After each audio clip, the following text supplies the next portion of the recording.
सफाई कर्मचारियों का 400 पर एक चाहिए। शहर में अगर 40,000 पॉपुलेशन है तो उसका भी सर टेंडर होना चाहिए, क्योंकि अब क्या है जगह जगह पर ढेर है। अब उनको 24 घंटे तो सफाई कर्मचारी वहाँ खड़ा नहीं रह सकता, पर अगर पॉपुलेशन के अकॉर्डिंग हो तो ये कि शहर में 2-2 बार भी जा सकता हूँ। एक बार सुबह देखा, एक बार शाम के टाइम व्यवस्था करा। तो ये जितना हम कर सके उतना करना चाहिए। यानी इसकी प्लानिंग करके अगर मान लो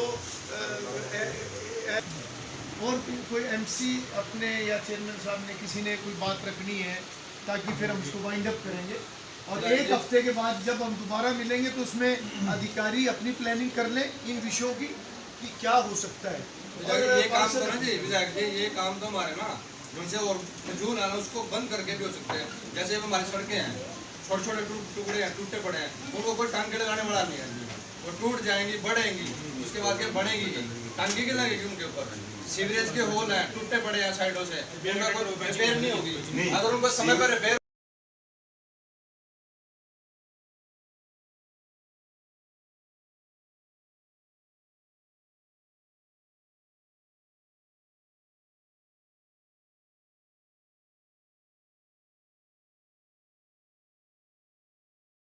मीटिंग ली गई थी, क्या कुछ मुद्दे रखे?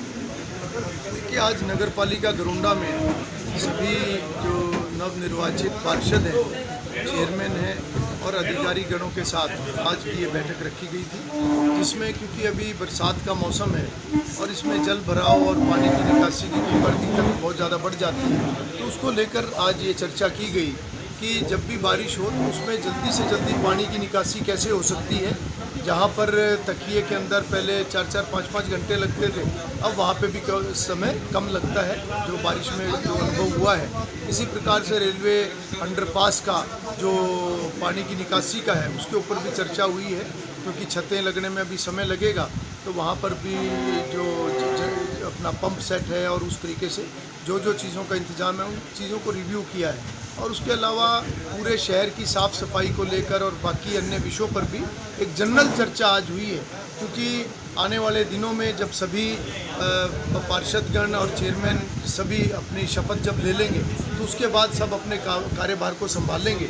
मगर आज की ये चर्चा पूरे शहर में क्या क्या एक समस्याएं हैं, सभी ने अपनी अपनी बातें रखी हैं। उनमें से कुछ बातें ध्यान में आई हैं, जैसे लाइटों का विषय आया है, सफाई का विषय आया है और इस प्रकार के जो विषय आए हैं, नालों की सफाई का, ऐसे सभी विषयों के ऊपर अधिकारियों के साथ चर्चा हुई है और उसका आने वाले दिनों में क्या समाधान होगा उस पर भी चर्चा की है। और स्थायी समाधान अगले लंबे समय के लिए क्या होगा उसके लिए भी एक रोड मैप बनाने की आज एक बात की गई है। और अगले सप्ताह दोबारा एक बैठक रखी जाएगी जिसमें पूरे शहर के जो विकास कार्य हैं, अन्य जितनी काम है, उनका एक रोड मैप प्रायोरिटी वाइज उसको बनाया जाएगा और बनाकर ताकि उसके ऊपर एक उस रोड मैप के हिसाब से आगे सभी मिलकर काम करें, क्योंकि जनप्रतिनिधि का अपना एक अहम रोल होता है, अधिकारियों का, कर्मचारियों का अपना एक रोल होता है, सभी को मिलकर एक टीम की तरह काम करना होता है। और उससे भी जो ज़्यादा महत्वपूर्ण है, बहुत सारे विषय ऐसे हैं जिसमें समाज के सहयोग की ज़रूरत होती है, उसके ऊपर भी आज चर्चा हुई है कि कई विषय ऐसे हैं जहाँ पर लोगों के सहयोग की ज़रूरत पड़ेगी और वो सहयोग सब मिलकर मांगेंगे, तो उसके ऊपर आने वाले दिनों में एक प्लान बनाकर मिलकर सभी काम करेंगे। विधायक जी, कहीं ना कहीं कि ऐसे जितने भी विषय आए हैं उसके ऊपर आज एक अगली प्लानिंग करने की बात हुई है और उसमें सरकार के क्या नॉर्म्स हैं उनको लेकर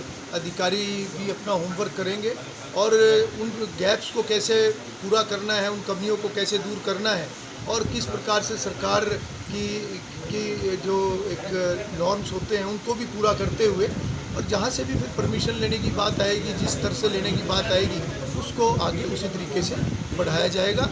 मोटे तौर पर इन सभी कमियों को दूर करना वो इस नए जो ये सरकार जो बनी है नगर पालिका की, उनका ये काम है। लोगों की समस्याओं को दूर करना ये सभी का दायित्व है। लोगों को योजनाओं का लाभ ठीक तरीके से मिले, किसी प्रकार की किसी व्यक्ति को, किसी गरीब व्यक्ति को, ज़रूरतमंद व्यक्ति को दिक्कत ना हो। भारतीय जनता पार्टी का एक स्पष्ट एजेंडा है, सबका साथ, सबका विकास और साथ साथ अंत्योदय। जितने भी ऐसे गरीब लोग हैं उनकी भी सेवा मिलकर सबने करनी है, उनको भी योजनाओं का लाभ सबने पहुंचाना है। ऐसे सभी कामों को, सभी विषयों को के ऊपर एक व्यापक एक रोड मैप बनाया जाएगा। विधायक जी, अंत्योदय मेला एक बार फिर लगाया गया है घरौंडा में, 3 दिन का मेला, किस तरह से देखते हैं? देखिए, एक क्रिया माननीय मुख्यमंत्री जी ने ये एक विषय को लेकर ये शुरू की है, जिसमें मुख्यमंत्री जी बहुत गंभीर हैं। अंत्योदय यानी जो समाज का सबसे गरीब व्यक्ति है, वो अपने पैरों पर कैसे खड़ा हो, उसके परिवार की आमदन कैसे बढ़े, उसको रोजगार किस प्रकार से मुहैया कराया जा सकता है। तो ऐसे जितनी भी सरकार की योजनाएं हैं, किस योजना में कौन सा परिवार और उस परिवार का सदस्य फिट हो सकता है, उसके ऊपर सरकार गंभीरता से काम कर रही है और सभी विभाग उसमें लगे हुए हैं।